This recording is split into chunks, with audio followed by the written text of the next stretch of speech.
Good afternoon and a very warm welcome to one and all present today's webinar. Myself, architect Snehal Kesakar, and I'm today's moderator. Today's topic is how to frame your design project into a research object by architect Bala Maheshwaran Ranganathan, founder of KE Architecture and Thesis Studio. Welcome, sir. Looking forward to hear from you, and we are indeed delighted to have you with us today. We are also privileged to have architect Manoharan Jayaraman sir, member, Council of Architecture, as our today's guest of honor. We welcome you, sir. Now, I would like to invite our beloved principal, Dr. K. N. Ganesh Babu sir, who has been very instrumental to the organization's journey, to introduce our today's guest of honor, architect Manoharan Jayaraman sir. Over to you, sir. Yeah. Good evening and welcome all to another session of AAAD Incubation Webinar Series. Today's guest of honor, architect J. Manoharan sir, graduated in architecture from the School of Architecture and Planning, Chennai in 1978 and Masters in Town Planning in School of Architecture and Planning under Anna University in 1981. Sir joined Padgrove Consultants Private Limited in 1978 as architect, raised as senior architect and held the position of executive director from 1985 to 2000. Designed and monitored few hundreds of projects at various typologies and complexities like Panagal Building, an 11-story building, office building for Government of Tamil Nadu, located in Saidapet, Chennai. 12-storied apartment building for Tamil Nadu Housing Board with 124 apartments at Villivakkam, Chennai, one of the first projects to incorporate passive solar energy. International Library at Kanchipuram for Sri Chandra Saraswati Vishwa Maha Vidyalaya with the largest self-supporting FRP dome of complex shape, a structure which was appreciated internationally. An industrial township, TAC Township, Thoothukudi, with housing master plan, 4 types of dwelling units, infrastructure, etc. Can filling plant for Indian Oil Corporation, several colleges, schools, hospitals, apartments, villas, etc. in Tamil Nadu, Andhra Pradesh, Karnataka, and Delhi as well. Awards. Selected as the best entry for National Convention Center, Swatantra Bhavan at Banaras Hindu University in an open national design competition. Outstanding member of IIA 2004. Publications. The International Library Project was acclaimed and published in international and national journals and newspapers. Tirumala Tirupati Devasthanam, Devotional Complex, New Delhi, figured in national magazines and newspapers. Competitions and awards. Design for Veterinary College and Research Institute, Tanjavur, selected as the best amongst 15 participants. Design for Veterinary College and Research Institute, Tirunelveli, selected as second among 15 participants.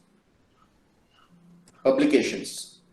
25-acre complex project for Fisheries College and Research Institute for Tamil Nadu Fisheries University, Ponneri, was published in Footprint, a publication of IIA. Academic exposures.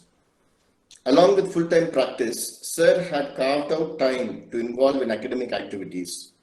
At the capacity of visiting faculty, Sir has evaluated internships, reviewed thesis and design projects, etc. in various colleges like School of Architecture and Planning, Anna University, Miyasi Academy of Architecture, Satyabama University, SRM College of Architecture, Kattankulattur, SRM College of Architecture, Ramapuram, Tyagaraja Engineering College, Department of Architecture, Madurai, Dr. MGR University, Architecture College, Care School of Architecture, Trichy. Sir is nominated as Council Representative for faculty recruitment in about 10 plus colleges. Affiliations in professional bodies and membership.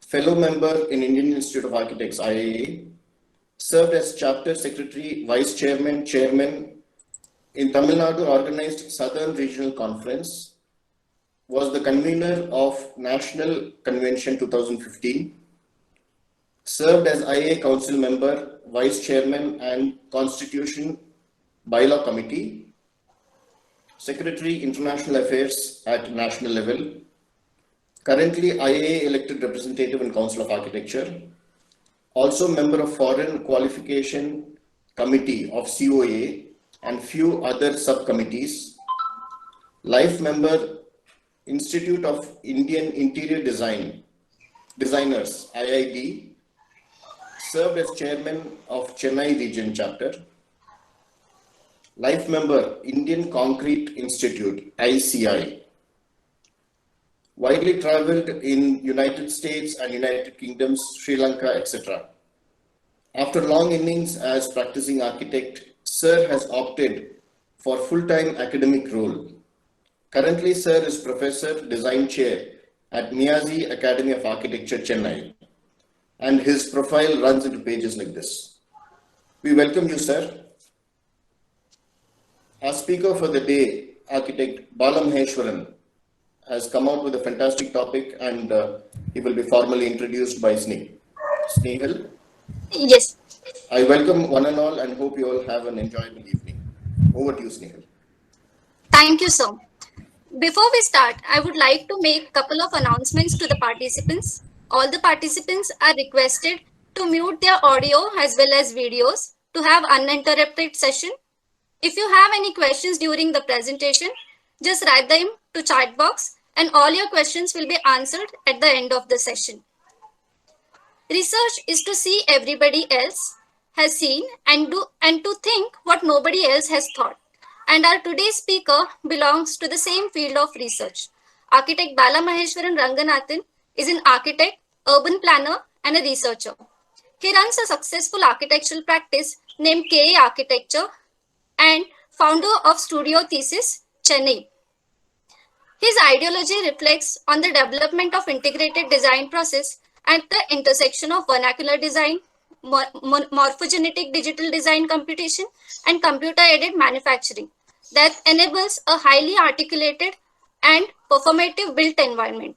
He holds a Master's in Planning and Sustainability from Polytech TOUS, University of Francois Rebellis TOUS, France, and completed PhD course at CEPT University. He has won many awards and successfully published patent on precast segments Elevate Transit Rail Station. With that, let me once again welcome Architect Bala Maheshwaran. Welcome, sir. And I kindly request you to take over the session now. Thanks for the opportunity. And today's topic is about framing, how to frame the regular studio design project that we have into a research object. So this is the topic that I'm going to discuss now. But before getting into the topic, I want to share a few of the basic ideas saying why this particular topic is relevant now and how I want to take this session forward. Basically, I don't see this as a presentation. The reason being, I consider this as a conversation.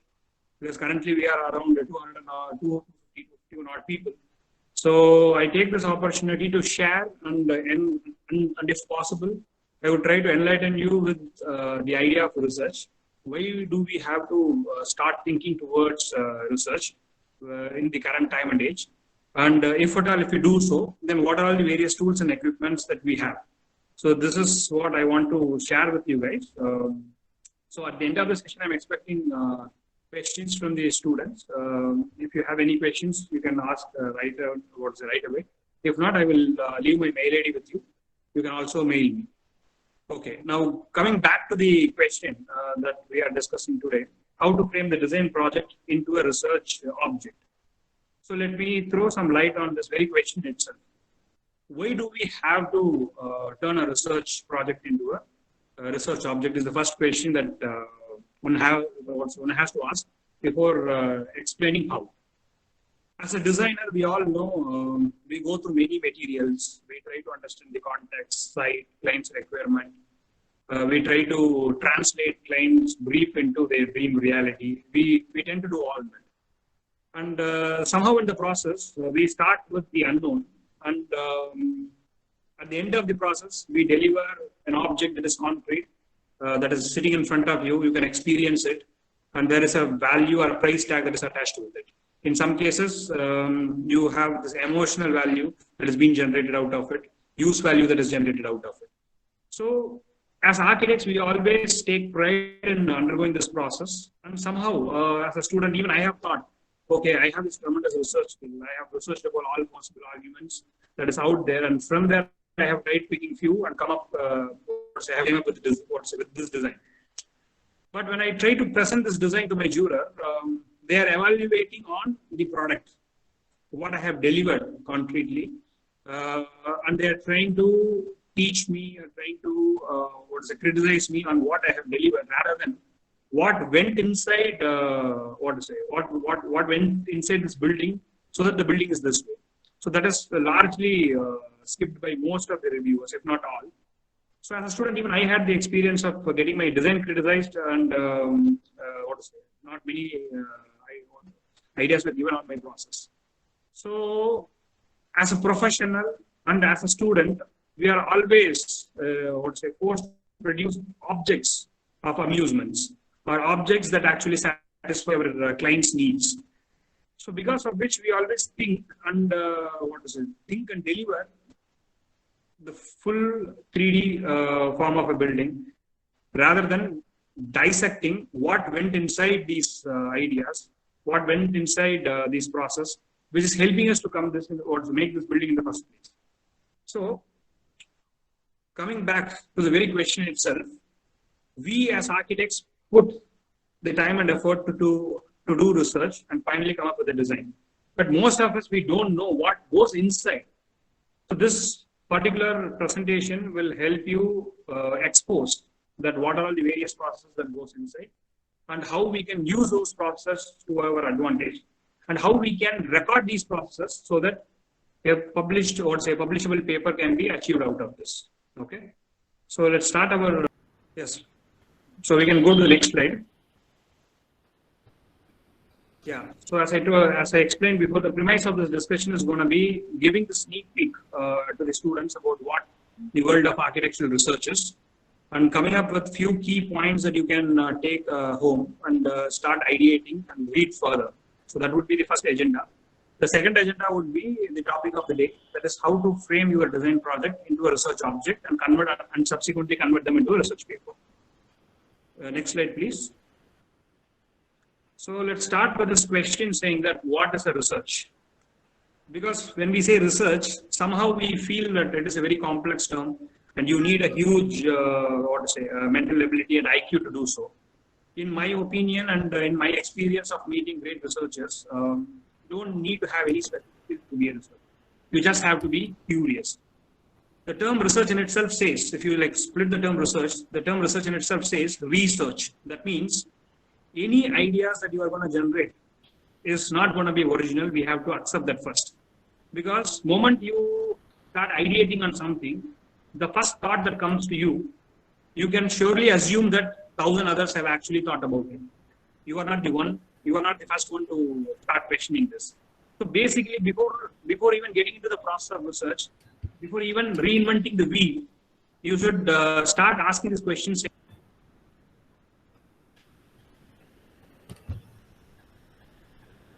Am I audible now? Yes.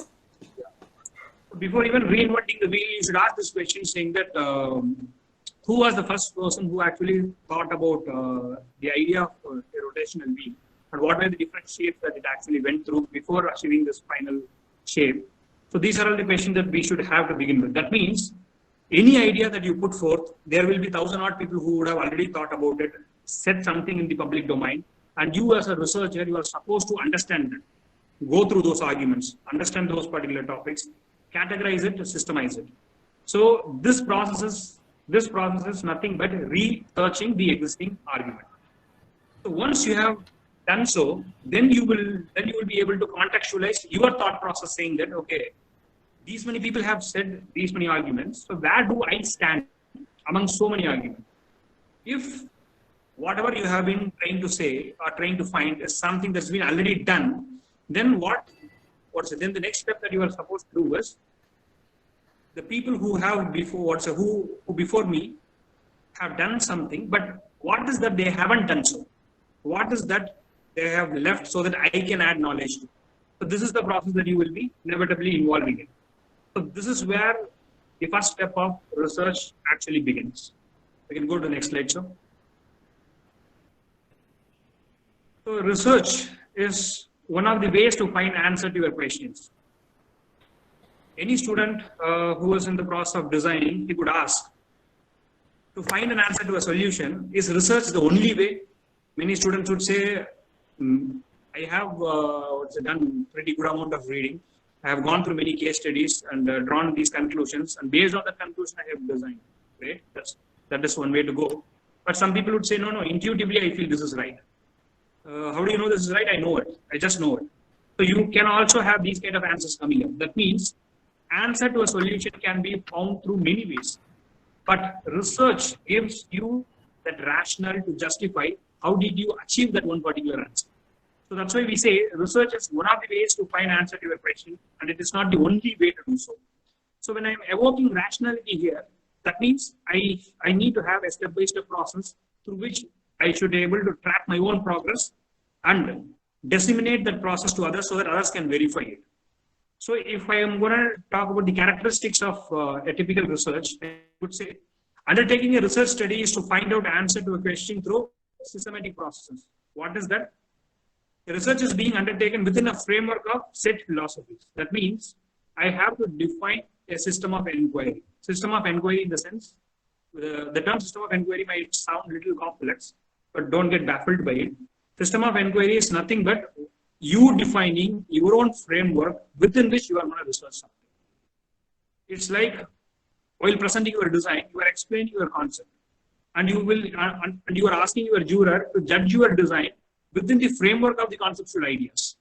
If you don't present your concept at all, if you're just going to present your design, then I can literally ask any question to you which is not relevant to your design at all, and finally you might feel I wasn't ready for it.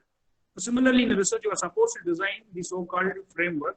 This framework will involve your worldview or the so-called paradigm that you belong to.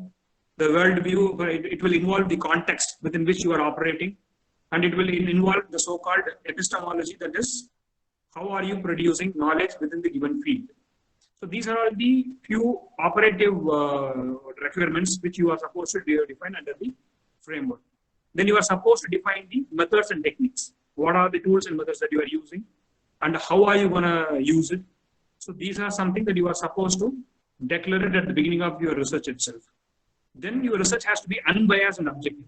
In design, when we take the intuitive route, sometimes you tend to be biased, in the sense, I somehow like this particular object, so I'm going to retain it. Or I like this form. I don't know why, but I just retain notes. I just like this form, so I'm going to retain it. So these are some of the biased opinion that you have as a designer.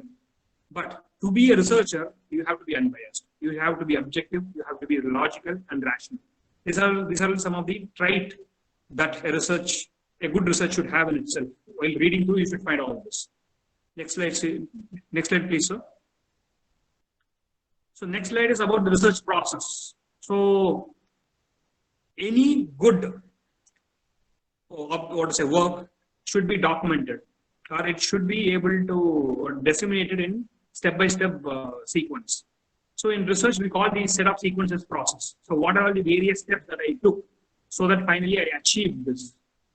So a research process involves scientific methods that consist of systematic observation, because observation is the key for any research to begin with. What is that you are observing? Any phenomenon that you are researching, it should be an observable phenomenon. For example, the sun rising in the east, and you want to explain why it does so. So this is nothing but an observable phenomenon. You are observing something and you are asking question on the observation, and then you are finding the sun is not actually rising. It is Earth which is revolving and rotating around the sun, because of which the climate change happens, because of which the day and night shift happens. So this is the explanation that you are giving to the research question, which is on the phenomenon. What was the phenomenon? The phenomenon was on how does the sun rise? So it was an observable phenomenon. So your question should be on the observable phenomenon. It should be based on a context. Finally, you should understand how does this entire process of research could be recorded in its own systematic way. The second one would be, who are your target audience? Are you gonna, how are you gonna measure the so-called sample data? It is going to be objective completely, in the sense, are you going to use any instruments? With the help of instruments, are you going to observe and collect the data? Or it is going to be completely subjective? Subjective in the sense it's going to be an interview, more on the sense of ethnographic research or participatory approach, where you as a researcher, your presence has the ability to change the nature of the research that has been collected. So you are supposed to define the research process where you are clearly objective about your step. Then you are clearly identifying the relevant methodology, and whatever you do, it should be verifiable and it should be rigorous in nature. Rigorous in the nature in the sense, I cannot just go to a guy and just ask for an opinion and conclude my research saying that my sample said so. I should at least find a sample of minimum of 30 numbers if I'm doing a quantitative research. And if I'm doing a qualitative research, minimum of 5 or 6. A small target group is also acceptable, but depending upon the nature of the target group. So a research has to be rigorous in nature, the sample has to be rigorous in nature, and whatever claim that I'm making, it should be verifiable. And you should be very much clear about the teleology of it. Teleology in the sense, the timeline, the purpose of your research, till what timeline the particular research is valid. Any research that is done till now, it is not eternal. It has a time limit. It is valid only within that limit. Once you cross the timeline, a new researcher would come and question the validity of your research, and he could say that this particular context is not very well explained by theory, by this theory, and hence we have to reject this theory to produce a new one. Okay, so all these things we have to understand this and document it. Next slide, please, sir. So in a nutshell, if you are talking about what a research is, a research process involves identifying the issue, the core issue. We call this as defining the ontology. Defining the ontology in the sense, defining the context of your research, defining the key nature of your research. So you will start defining the key nature of it. Then you will talk about what kind of knowledge will be produced. We call this as epistemology. Okay. What this knowledge means to me within the so-called selected ontology.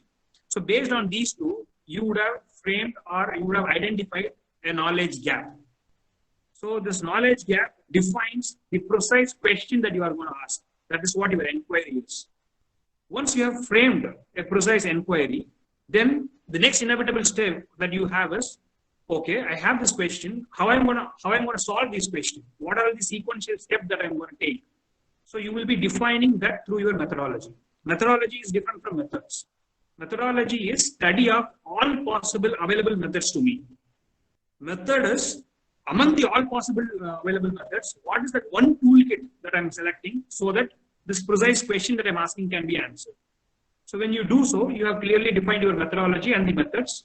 So based on which you will get your results, you will be analyzing that results, and you will be finally making your own inference. That inference is really worthy for us. That inference is nothing but the new knowledge that you have produced.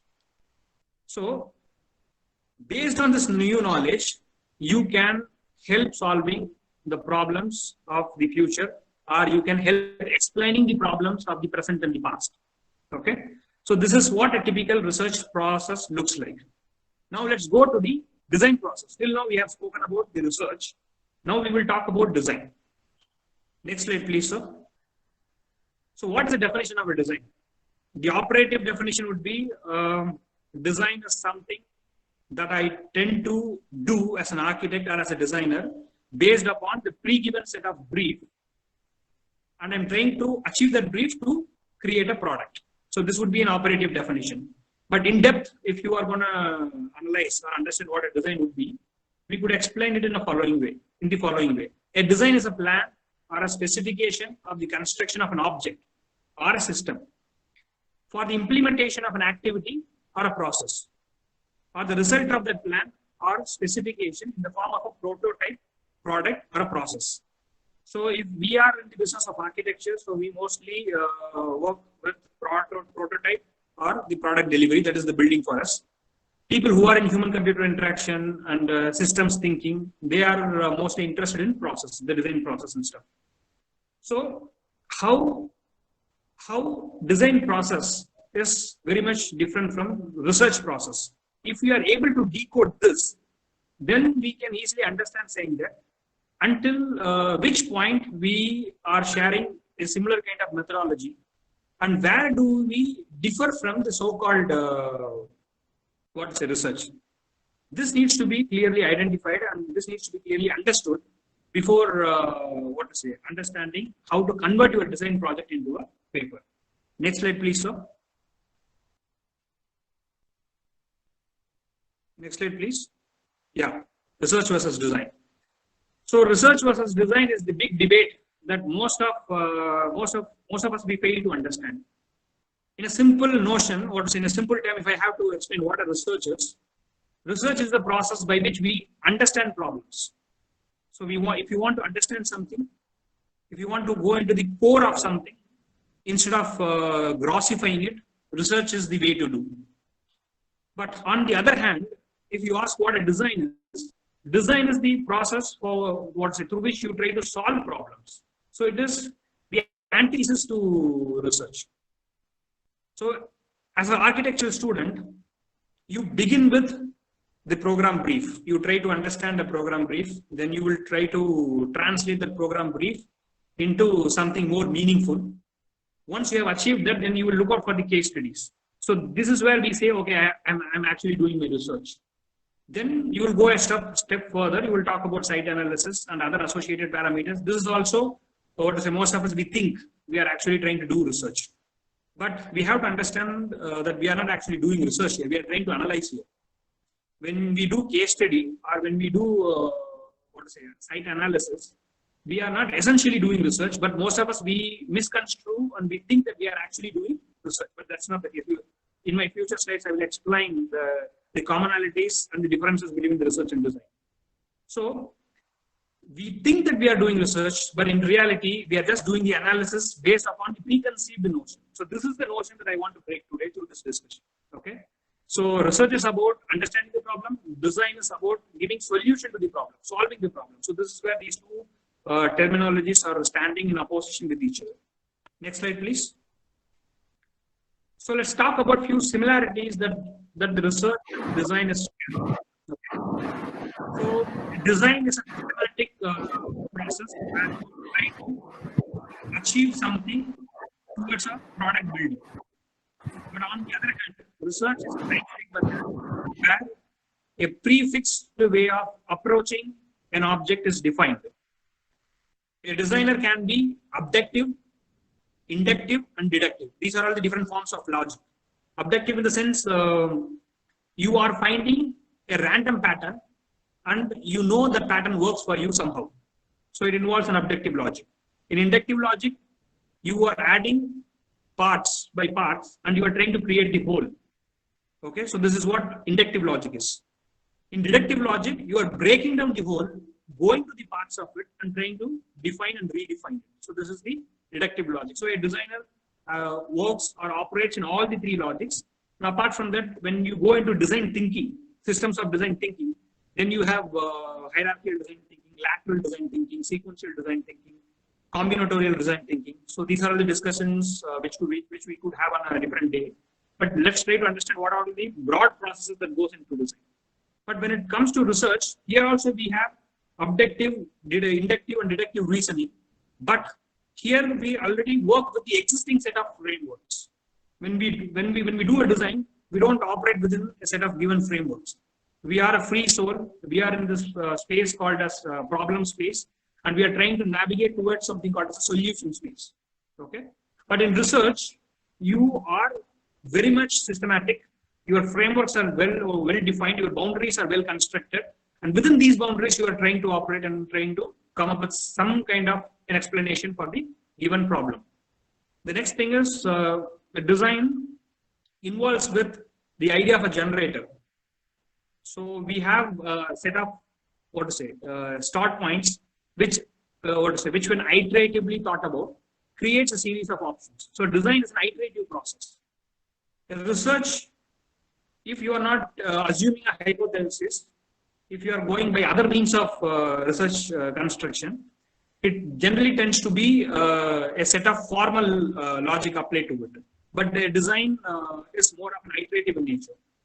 And in design, you have different scales that is associated with it. You can start as low as a micro level scale, then you can go to meso and macro. In research, you have meta theories. Meta theories are the theories about theories, and you have these micro theories which explains a given scenario or a situation or a context. Design is a situated practice. Even research is a situated practice. When we say situated, situatedness or situation, what do I really mean is, you cannot separate a design and a designer. Like the way that you cannot separate a dancer from the dance that he is performing, or not an art from the artist. It has to come from within. So your reflection will always be there in the research that you do or in the design that you do. So these are all the broader characteristics that the design realm shares with the research. Next slide, please. So this is the extension of the same, but here we are concentrating on the differences both the research and the design has. Okay. Design proposal, it actually proposes an artifact. What is the end purpose of a design? To produce an artifact, to produce a product. So whatever ideas that you see, look around, research, it has to be translated into a palpable, into a palpable, graspable object, which will be used by people, which will be shared by people. But when it comes to research, you are in the business of knowledge production. It has to open up. It has to open up your perspective, give new directions that others can actually follow, criticize. A design is generative in nature. The research is analytical in nature and systematic in nature. In design, you don't have a set system through which you can achieve a design. You can intuitively come up with a design. You can be pretty much random about it. You can just scribble something and suddenly the eureka moment hits, and you are bang on, like you have got a great product with you now. But research is not that way. Even as a researcher, you might have these eureka moments, but it has to be verifiable. It has to be testable. So you have to be very much systematic in your approach. A design is always future centric. Future centric in the sense you are always thinking about an object that is not in the present, but it will be there created in the future. So you are always trying to navigate from this problem space to the solution space, where the solution space is futuristic in nature. But in research, you are always thinking about the present and past so that future can be informed in a better way. So you are not creating future here through research. Rather, you are dissecting the present and past so that future can be informed, not created. Okay. A design is problem centric. On the other hand, the research is question centric in the sense it is very much based upon the series of questions of why, what, how, where, when of nature. Okay. So you'll be asking these questions. Whereas a design is contextual in nature. I have this particular problem. I need to build a home within this particular tight site. As an architect, please give me a solution. So you are already thinking about the solution. Okay. So these are all the key differences that the research and the design shares. Okay. The next slide, please. So until now, we have understood what is the broader process that the research shares. What is the process that a design shares? What are the commonalities and the differences that the research and design thinking shares? So we know this until now. Let's talk about the purpose of doing such kind of research work. So as a bachelor student, most of you would be writing a bachelor's thesis. So, and I would want most of you to go through this process of research writing and convert your thesis into a published paper. But to the master students and to the aspiring PhD candidates, they have to understand how this particular process of research can be converted into a formal degree. So you do research to make yourself more brighter when it comes to a particular problem. But if you want to navigate towards the end of something, the PhD degree is the end of this particular tiresome and extremely grueling process. So there is this traditional PhD route versus the professional doctorate. So most of us we haven't heard about professional doctorate as such, because none of the Indian universities are offering professional doctorate at this particular moment, as per to the best of my knowledge. So the traditional PhD is the route that many of us take. So you might ask, what is this traditional PhD? Traditional PhD is extremely theory oriented, where you will be doing a huge amount of literary reading and trying to challenge the pre-existing idea within the field, theoretical idea within the field. And your research question will get contextualized within those theoretical ideas. But on the other hand, the professional doctorate is something I would say a practicing profession like ours should embrace, because professional doctorate is about contextualizing your own practice. When I say contextualizing your own practice, it essentially means we are trying to reflect upon our own practice. When we are trying to reflect upon our own practice, what are the objects that we have? The objects are the buildings that we build, the processes that we use to build these buildings. For example, if I want to have a professional doctorate, either I can contextualize my own practice, or I can choose to contextualize practices of, for example, great architects like Charles Correa, Le Corbusier. So I will go through their work and I would try to analyze their work and try to find or extract some kind of pattern within the so-called works that they have did and try to theorize something. And the theory that I am theorizing should add value to the so-called field of architecture. So if I'm adding value to the so-called field of architecture to my work, then I can be awarded a professional doctorate. Basically, my doctorate should reflect on my own practice. But sadly, in our country, we don't have professional practice in architecture as of now. There are a few universities like Aalto University in Finland, RMIT in Australia. They are offering these professional doctorates. So we can actually look into how they produce knowledge out of practice. Because we always see this huge difference between the theory and practice. Theory is existing in its own sweet realm, and practice, we do whatever we want in our practice. These two things are not getting reconciled. So as budding architects, as budding theoreticians and budding researchers, if we are aware about these two broad spectrum of research, we can better contextualize our work and hence produce a knowledge that is of importance to both field and research. The next slide, please. So now let's talk about what are the different types of architectural research we have. So the first type would be interpretive or historical research. So this is where we get into the archivals. We try to read buildings through drawings, and we try to understand how this building was built, when this building was built, what were the techniques and tools that was used in this particular, construction of particular building. Then we can contextualize this building saying that, okay, how and why this building was built in this particular way, what was the sociological impact of this building back then. So these are all the arguments that, we could tease out from that. Then we have qualitative research. Qualitative research then generally involves techniques like ethnography, participatory research, or emancipatory research.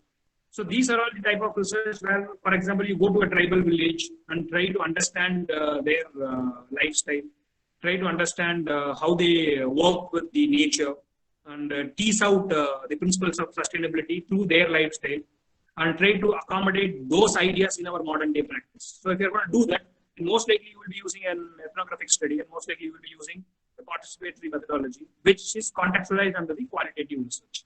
So this is the other type of research that as architects we could look into. The third one would be correlational research. Here we are talking about how a human behavior can be studied with respect to the configuration. Here I'm talking about the architectural configuration. For example, how, wayfinding research. How people are finding their way in an airport. How people are finding their way in a hospital. What happens in the case of a sudden stampede due to a fire accident. So this is a correlational research. I'm trying to understand I'm trying to evaluate my architectural configuration with respect to the set theories, and I'm trying to correlate saying that a human being behaves in this circumstances in this way. So this correlational research adds value to the existing field of architecture in some way, where I'm able to understand and produce a better configuration when I do a better, when I do a hospital in the later stage, or when I build a new airport. So these are all the possibilities under the correlational research. The fourth one would be experimental research. This is where you produce, new kinds of materials. You will be experimenting with a few construction techniques. In the field of conservation architecture, you would say, okay, this is the material and joints that they used back then, but we are not going to get this material now. So let's actually try with these materials and see how it adds value to this project. So material research, experimentation in terms of construction techniques, all these things can be classified under experimental research. Then we have simulation research. In simulation research, we have structural simulations coming up, architectural form finding simulations coming up. Then we have energy analysis simulation coming up. So all these simulations, when performed, can show which project has a better rating compared to all other projects that's been tested. So based upon that, you can rank and you can pitch one project above all. So there is a value that an architect gets out of this kind of research. Then you have logical argumentation. Logical argumentation is more on the lines of discourse analysis. You say this is a particular theory. For example, many people or many of us would have studied about modernism and postmodernism. So where you are trying to understand the landscape of Indian architecture through the lens of modernism. It will be part of logical argumentation.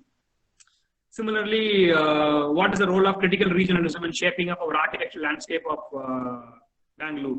If you ask this question, again, it could be made into a research question, and you could start contextualizing under this logical argumentation category. But if you go to the research literature, they won't say logical argumentation, rather they would say discourse analysis. So that is a particular kind of research that actually adds value to us. Then case study research. Case study research is something that we are all familiar with. We are all familiar with as architecture students. In case study research, we believe that the case study has something to offer. And by studying this case study, I can unearth new knowledge. So when I go to the different case, or when I start understanding a new project, I can reflect whatever I have learned from here. Okay, so that is what the case study research means. Next slide, please. So now we have broadly understood what are the various categories within which we can contextualize our design or our architectural research. But what we haven't still understood now is the paradox that exists between research by design versus design by research. What is that I should do? Should I start researching first, and based on my research, should I design something? Or should I design something first, and based upon n number of design options, let me try to find a pattern that exists among them. And finally, I will talk about that pattern and I will contextualize that pattern and produce a research article. Should I do that? So this is something every student or every researcher actually goes through.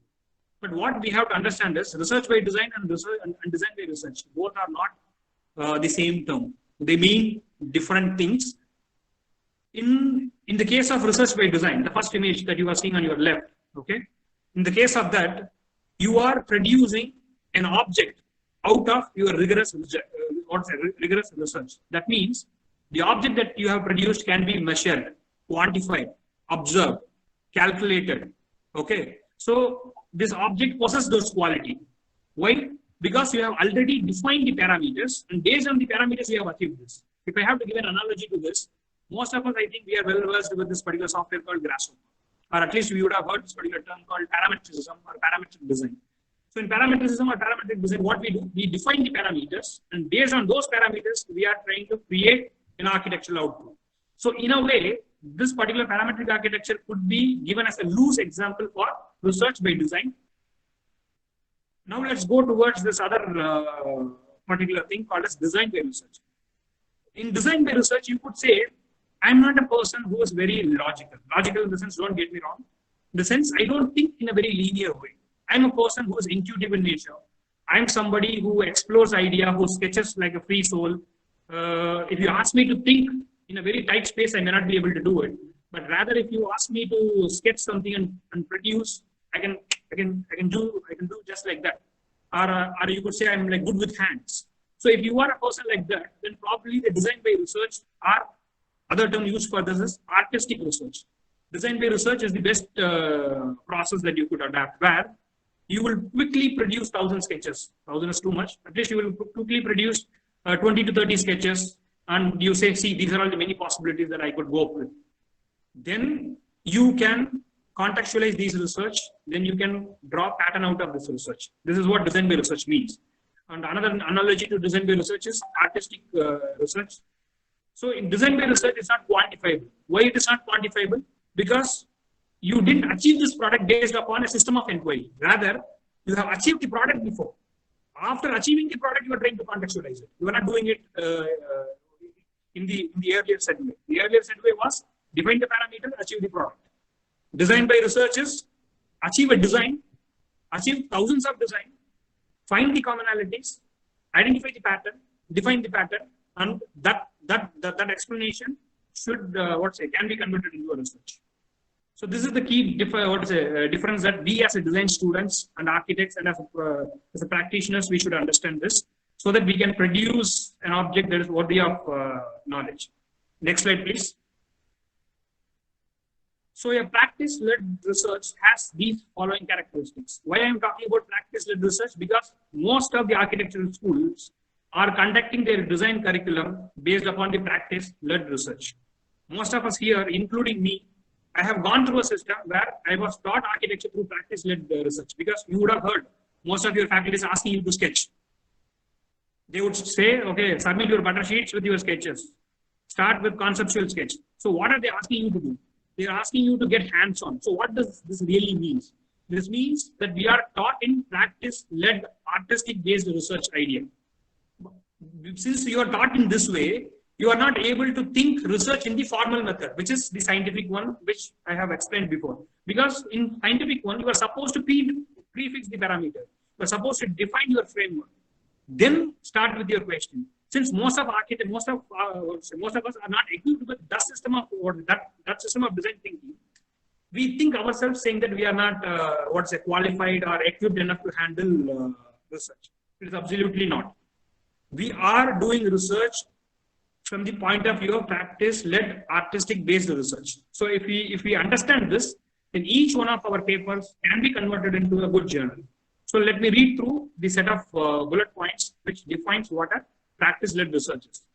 Practice-led design research contributes bridging the gap between the theory and practice. We are in the business of producing objects, that is architecture. We are practitioners. So when you are theorizing your own practice, you are contributing new knowledge to theory also. We have to understand that. Design practice can contribute to various kinds of new knowledge and insights. That means when you have, through your intuitive reasoning, through your own objective knowledge, when you produce a design artifact, that design artifact has the capability to inspire thousands of questions out of it. We shouldn't underestimate the power of practice-led artistic research. Then we have this, including practical or physical doing and making in scientific research is not a new preface to us. That means, what does a scientific knowledge claims? I will take an idea, I will travel with it within the systematic frame. If I fail, then again I will rewrite the hypothesis and I will start the loop again. So this is what scientific research tells us. In design, we are exactly taught to do the same. We start with a sketch, we will try working with an idea, then we will get a roadblock. Then we'll be like, no, I'm not able to proceed further. Should I discard it? Or should I travel parallelly within some other option? Then we will travel parallelly, lateral thinking. Once the lateral thinking ceases out, now we have to produce an object that actually works. Then we will employ logical thinking and we will handpick one of those solutions and we will force forward. So we as architects, we already hold this power of linear thinking, logical reasoning, systematic way of approaching. It is just that we are not systematic about our thought process. So if we systemize it, then we can fit the best of both worlds. Next slide, please. So now explaining all this, let me conclude by asking this question once again. How to frame your design project for your research? How to frame your design project for your research? So I would advise any architectural student to consider these 7 subtopics. Every design project of yours would be on some or other kind of context. It won't be without context. So you can produce a new knowledge by inquiring on the context itself. For example, as a 9th semester housing student, urban design student, I'm trying to work with some rehabilitation. Then I can actually say that how my slum project is unique enough, and how, based on this unique situation, a unique architectural solution has to be thought of instead of generalizing the solution. So you can write a paper saying how unique your context is, for which you might need sociological, cultural, and anthropological lens along with the architectural ideas. You can write a paper on it. So here, you are not presenting the entire paper about the solution that you have thought as an architect. Rather, you are focusing your entire efforts on the defining and redefining the context itself, and you are talking saying that how context is informing your design. So that is one way of doing it. The second way would be analytical implications. Analytical implications in the sense, as an architect, you would analyze a given site, given case study in novel ways. You could always write a paper saying that how your analysis is different from somebody else's analysis. The best example that I could quote here is, we in our urban design studio, we always take J. Angel or Kevin Lynch or Christopher Alexander, Gordon Cullen. These are the few names that we take, and we always say that through their lens, through their eyes, I'm gonna look at my urban space. Instead of looking through their space, you yourself can create your own analytical framework. How would you do that? Because you are the son of the soil, you know the particular context better, no one else knows the context better than you. So you come up with a set of systematic parameters, define that parameter, link that parameter in a loop, and say, okay, this is the framework that I have produced to analyze my design. Based on that, you will do a design analysis, and finally, your design will come. But to publish a paper, your design that you have produced becomes immaterial, and the new analytical framework that you have produced becomes more valuable. That will be converted into a paper. So don't underestimate the analysis that you are doing in your studio. If you are coming up with your own analytical framework and tools, that can very well be converted into a paper. Then you have something that is methodological implications. Methodological implications is nothing but, okay, I have 2 to 3 case studies. All these case studies, I am studying it in a particular way. But each of these case studies are different in nature, so I cannot use a same or a similar yardstick to study all. So hence, I'm going to come up with a new methodology or a new way of studying this case study itself. If you have done so in your design projects, then even that can be converted into a journal paper. So we have context, which I have already spoken about. Then you have tools and techniques. When I'm talking about tools and techniques, for example, if you are a faculty or maybe even if you are a student, there are this 10 group of students who are manually sketching and coming up with a design solution. And there are this group of futuristic students who are completely working with software and stuff. Even they are working on a similar project. So as a faculty, we have 2 groups now who are working on a same given brief, but they are using different tools and techniques to achieve the solution. So they are our best sample studies to know how the design thinking evolves, how the design thinking changes. So based upon the tools and techniques that they are using, how the design outcome changes. So if we are vigilant about this, a paper can be even written on that. So then mapping up the novelty in design process itself. So each of us, we don't always rely on one design process that we, with which we started our first year BR. Definitely not. Our design process evolves over a period of time. And sometimes we are lucky to have design in first few instances, but many times we have to struggle and we have to go through a number of iterations. If we are vigilant enough, if I'm self-documenting myself, if I'm self-documenting my process, even the same documentation can act as a good source of information to present a new paper on the design process. Artistic production, I have already spoken about it, what artistic production is. If you are really good with crafty hands, if you're really good with huge intuitive and objective nature of knowledge, then thousands of options you can sketch, try to find a pattern out of it, and try to theorize it. When I'm talking about theorization, what I really mean is, whatever inference that you are coming out of these subtopics, you are supposed to connect that with the larger or existing debates in the field. You will try to do all this, but you are failing to connect with the existing theory, existing debates in the field, then your research is of no use. Why are you doing all this? You are doing all this to challenge the existing status quo. That means you are trying to challenge the existing understanding that is there in the field. So the very design process that each of us as architects, as designers, which we are following in our day-to-day studios and practice, has huge amount of hidden potential that is there.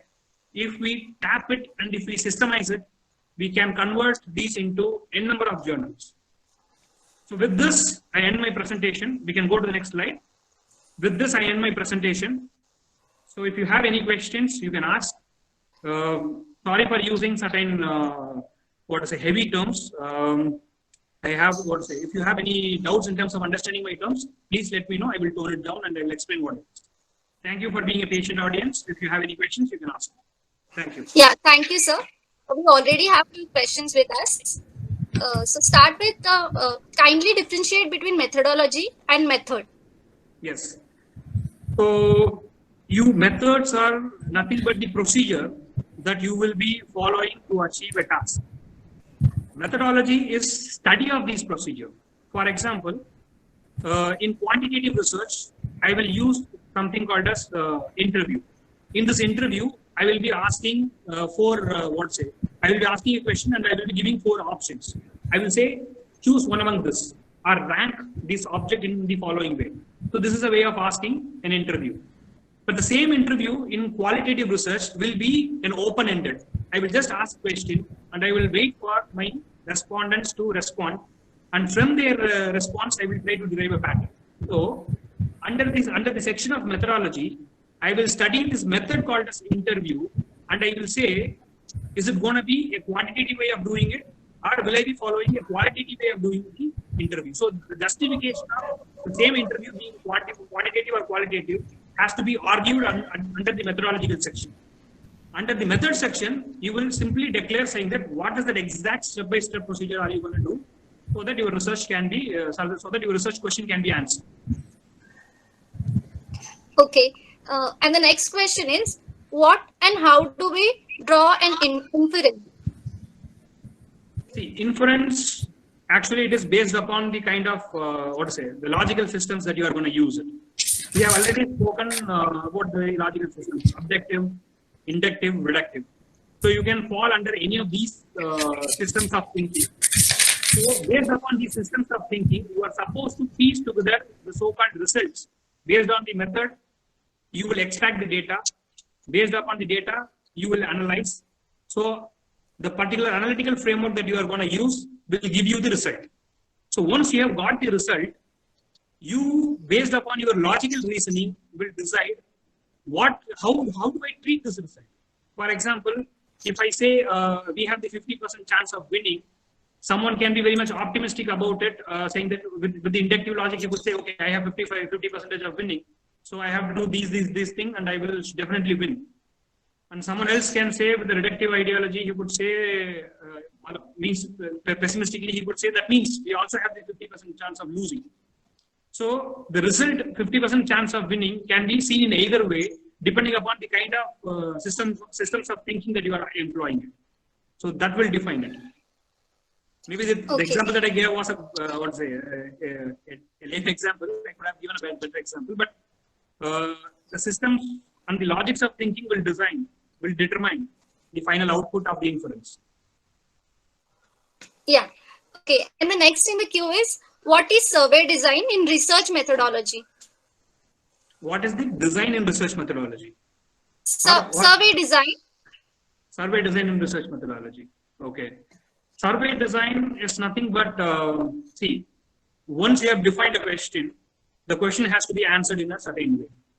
So while answering those questions, you have to figure who is the target audience or the people or the object through which I will extract these information.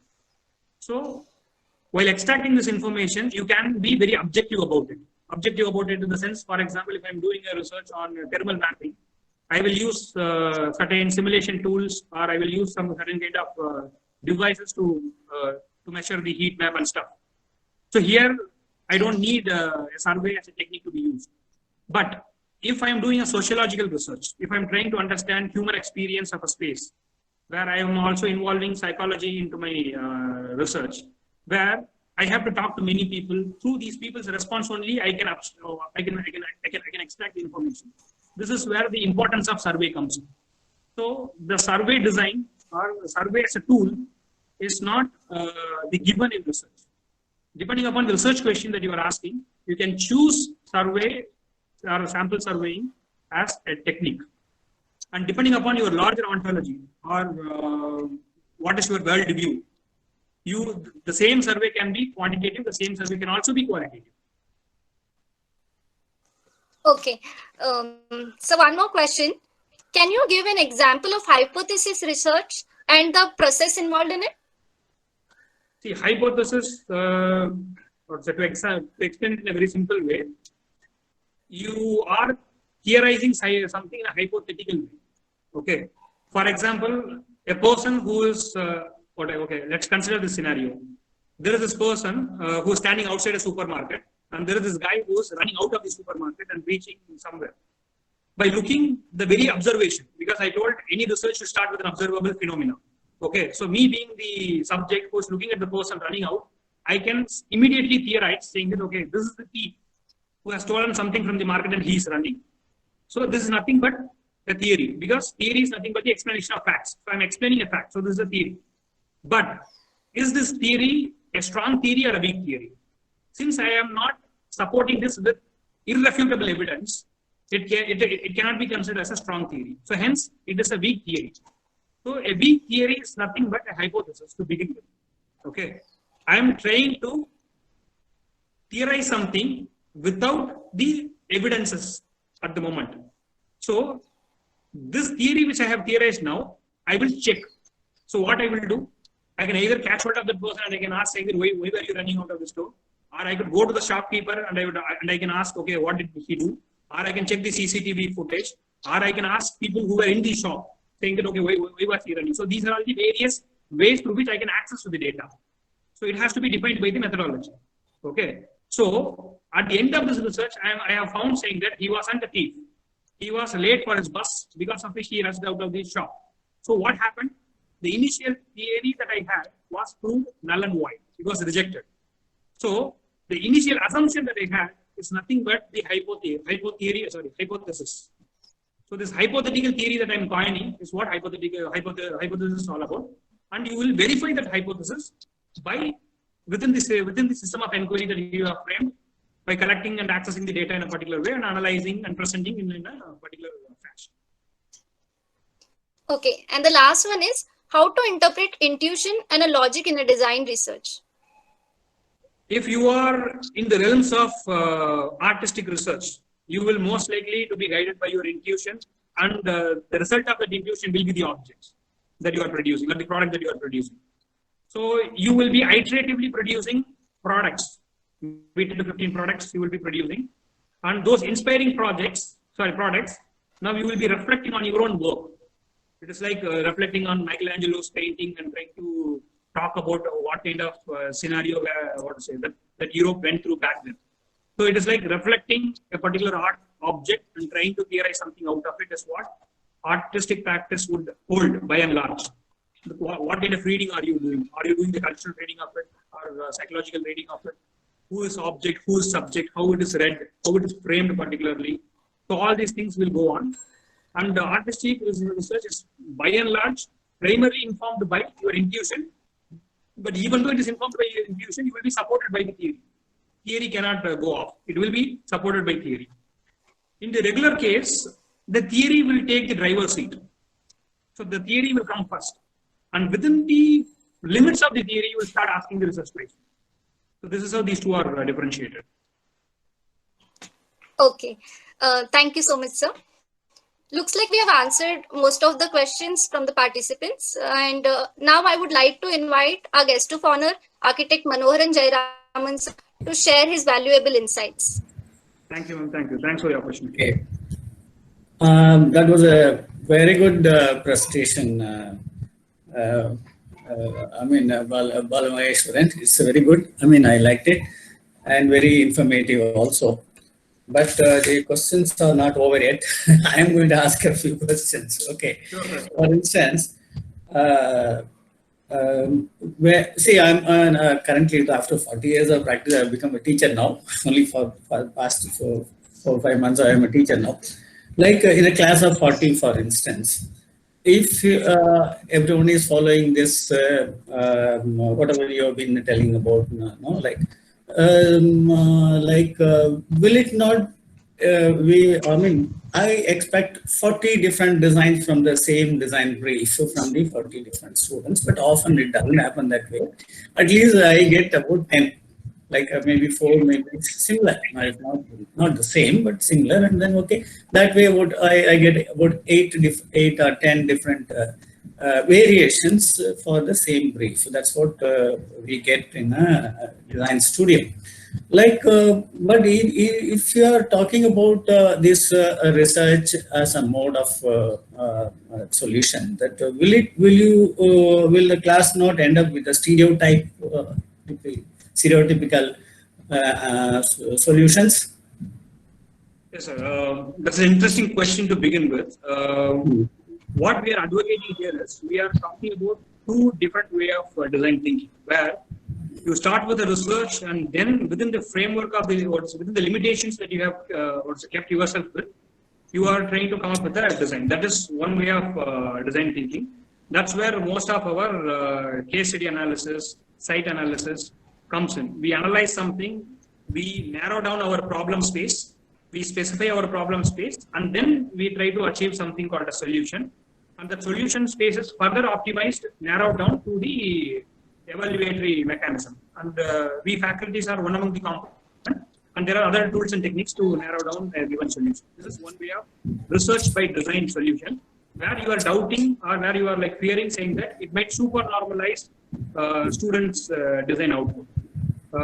This is just one way of design thinking, but within which the student will have different take of or different inferences about the case studies and different inferences about the site analysis.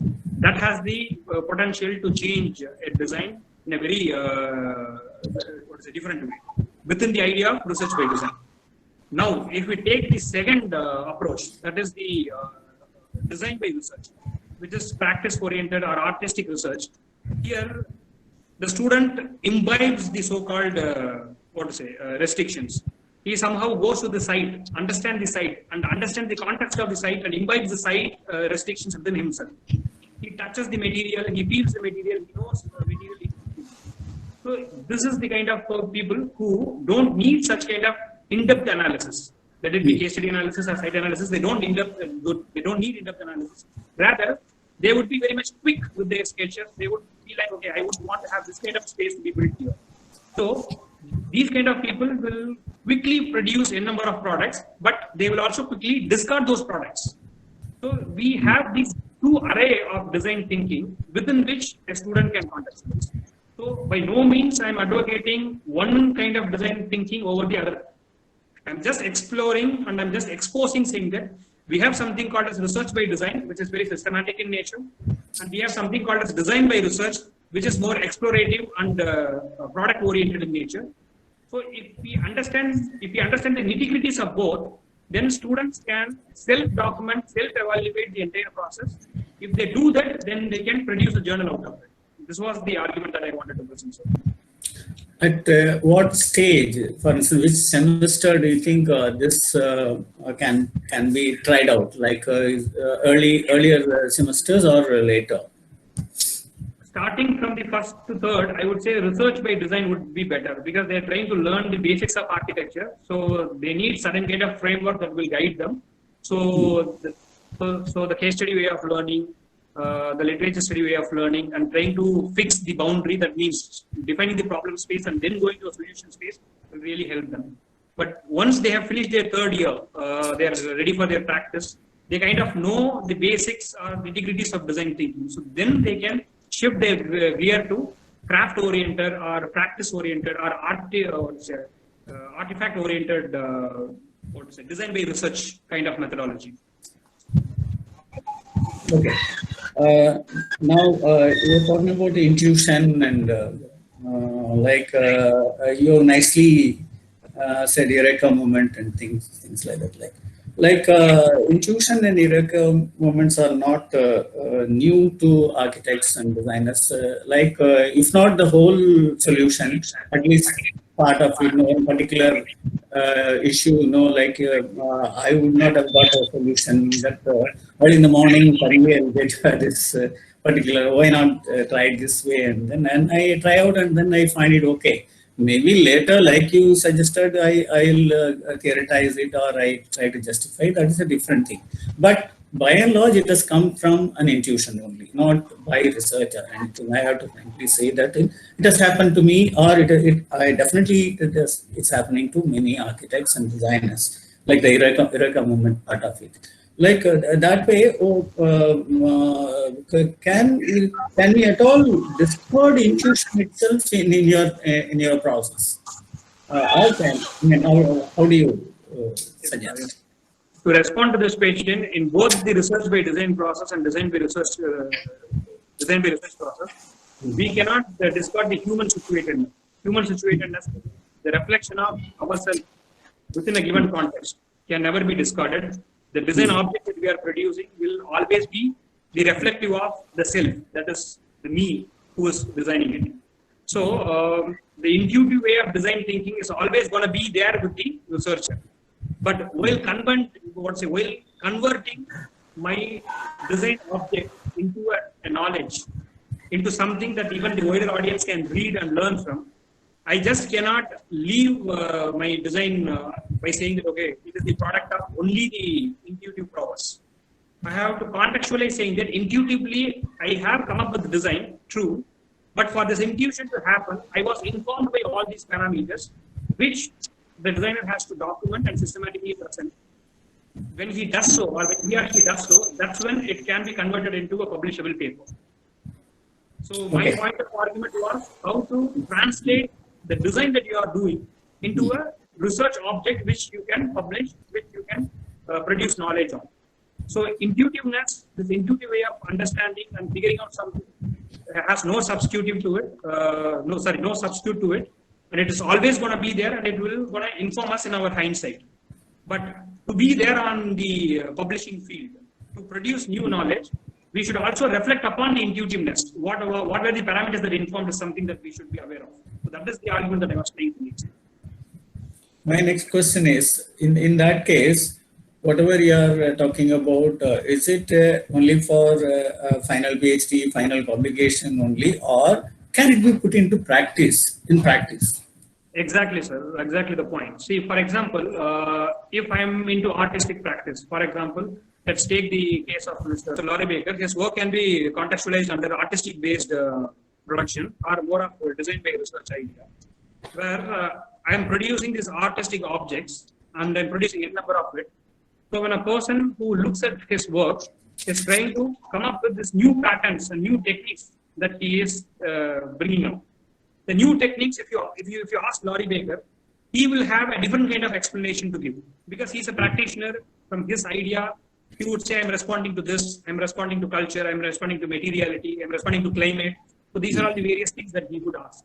But me as a researcher who is trying to look at these art objects and produce a new kind of knowledge, through my research can completely come up with new reading about it. Like from Lee Carbo, from Laurie Baker's work, I'm able to see how he's responding to the socioeconomic culture of that area. And socioeconomic culture is something, if Laurie Baker himself is not talking about, it is just hypothetically I'm framing it, if Laurie Baker himself is not talking about, then my way of looking at this object has produced this new knowledge. So the change in lens that one uses to look at an object can produce a novel information when we are producing a number of design objects. So this new lens can be self-centric. That means I can look at my own practice that way, or I can look at someone else's practice that way under the system of design by research.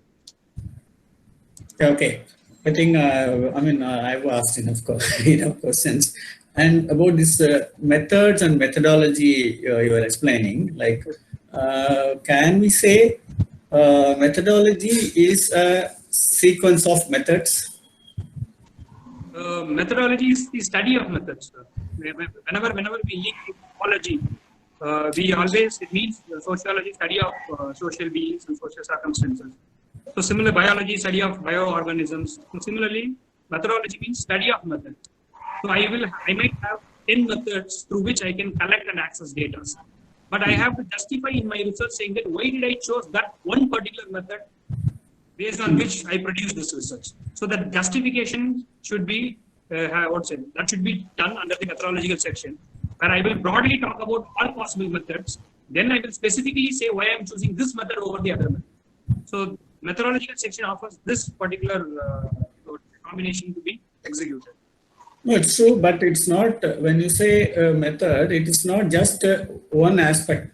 It consists of maybe a sequence of things. That's why maybe methodology, I mean, in the context of research, in the purview of research, when you say methodology, it is not just one particular way of doing it. It may be a sequence of doing several things and then finally arriving at it. No, is it not that way? To my understanding, I could be wrong also, but to my understanding, methods are the sequential steps that we have to execute a particular given task. Okay. For example, the example of sample survey could be taken. So I'm going to take a sample survey. So in the sample survey, I would say my target group would be 10 people.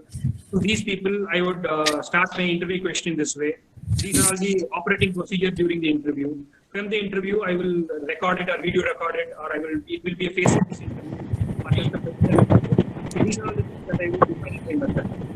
Under the methodological section, I'm bound to explain saying that what kind of survey design I'm going to do. It is going to be a face-to-face interview. Because in the face-to-face interview, especially in the case of sociological survey, people may not tell some some personal details just because the person is interviewing. So me being a researcher is affecting the response of the respondent. But if the same survey was net-based, was an online-based survey, there people may just type their answers. They don't feel ashamed of revealing certain details. So under the methodological section, I am bound to explain within the survey design as the method how I am contextualizing the survey method. Is it going to be the quantitative way of looking at it or the qualitative way of looking at it, or I'm going to use both? That is what the method is. The methodology. So I'm supposed to give rationale for all this under the methodological section. Once I have done so, under the method, I will precisely explain saying that what kind of questions will be asked, what are the operative definitions that need to be told, how it will be conducted, how the data will be transferred, collected, and so on and so forth. This is my understanding. I could be wrong also. Okay, that's good. Okay, I think I have stolen the role of moderator and started asking all these questions. Because it is very, very interesting and then very thought-provoking. That's why that has led to me asking all these questions. Very interesting. Otherwise, as a chief guest, I don't know what other role I can play. I played the role by asking, by stealing the role of the moderator and asking few questions. Your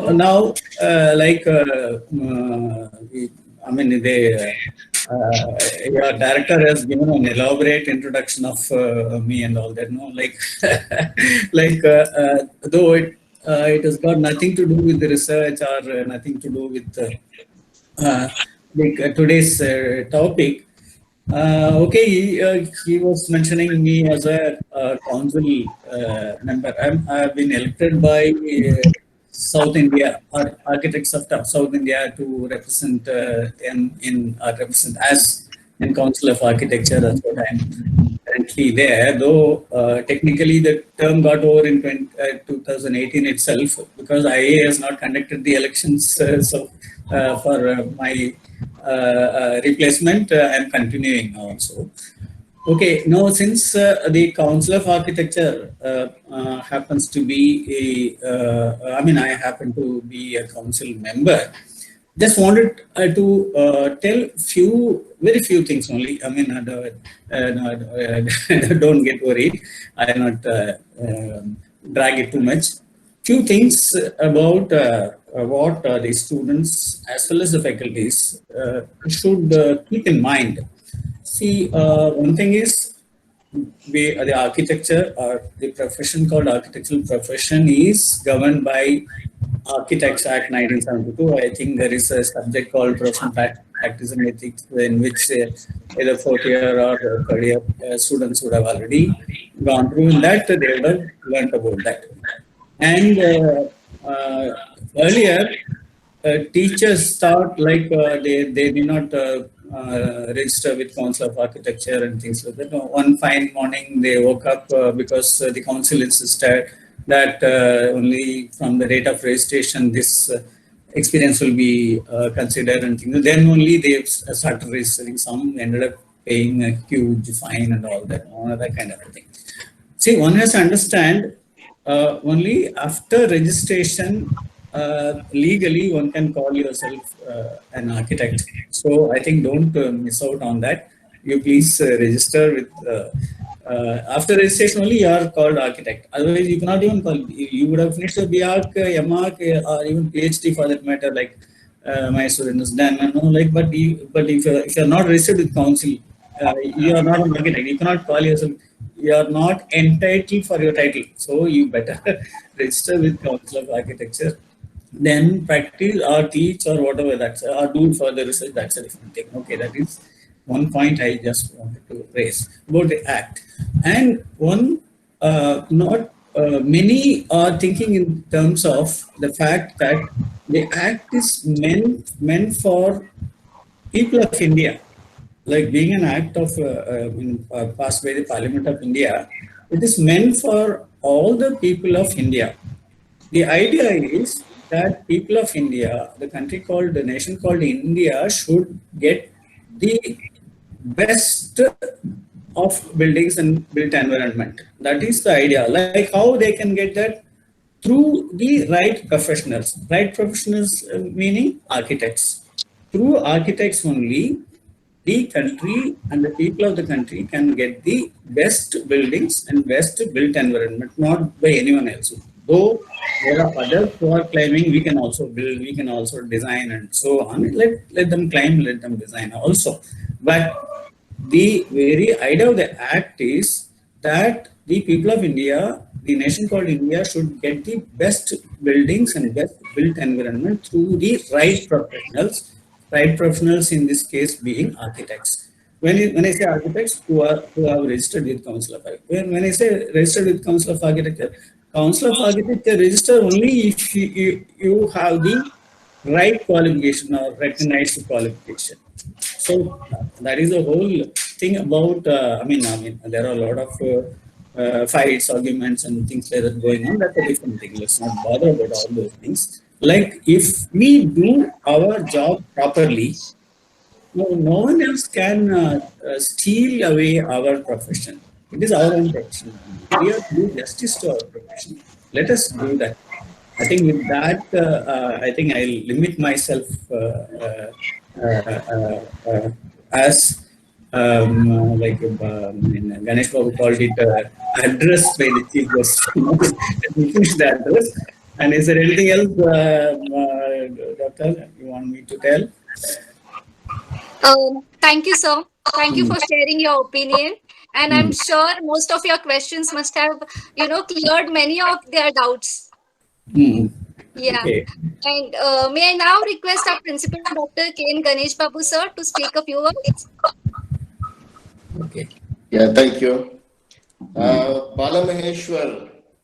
Yes, sir. I think you are Bala Maheshwaran. You gave us a full meal on your subject. Yeah. So I would like to add that last part of dessert or whatever you call that, supari. So in the same context, I would like to share that, students of 2017 batch have done a wonderful documentation of Dravidian architecture just as a education trip, which was compiled as a booklet and released in what the video you saw in one of the fest. Our students have won the best presentation, paper presentation award at Hyderabad recent conference, international conference, which was held. 2018 batch students have done a beautiful documentation on Kudiyala Weavers Village. it was a documentation process leading to their architectural design. So we try to club the elective subject and the design so that, we are able to do a little bit depth study.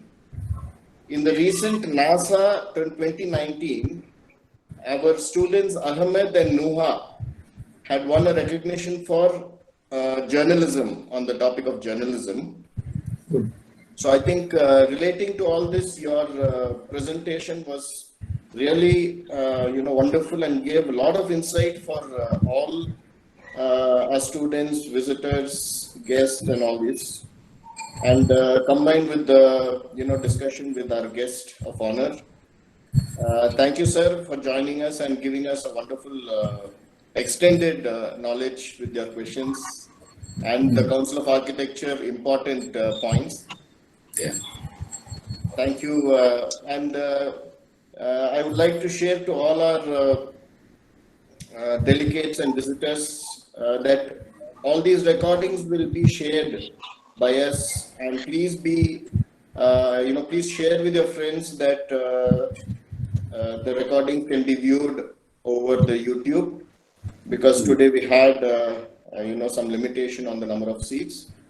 And I thank you for supporting us week after week, and please stay tuned with us next Thursday and Friday for the similar incubation session by AAAD, and we have wonderful speakers coming across. And I promise you that we are expanding our platform to 500 capacity so that all aspirants will be accommodated. Thank you very much, and over to Snehal. Yeah, thank you, sir. On behalf of Team AAAD, I thank Architect Balamaheswaran Ranganathan for an enlightening presentation. I'm sure your in-depth knowledge and understanding of the subject and ability to present the subject in such an interesting way has helped our students and also faculty and also all the visitors to understand such a crucial topic in a much simpler way. Thank you, Architect Manoharan Jayaraman, sir, and all the dignitaries for being with us. Thank you, Principal Dr. Ganesh Babu, sir, for the constant support and encouragement. I would also like to extend my thanks to the management and Team AAAD for their support. Thank you, Architect Senthil Kumar, Webinar Coordinator, and Architect Harshita, Broadcasting Coordinator.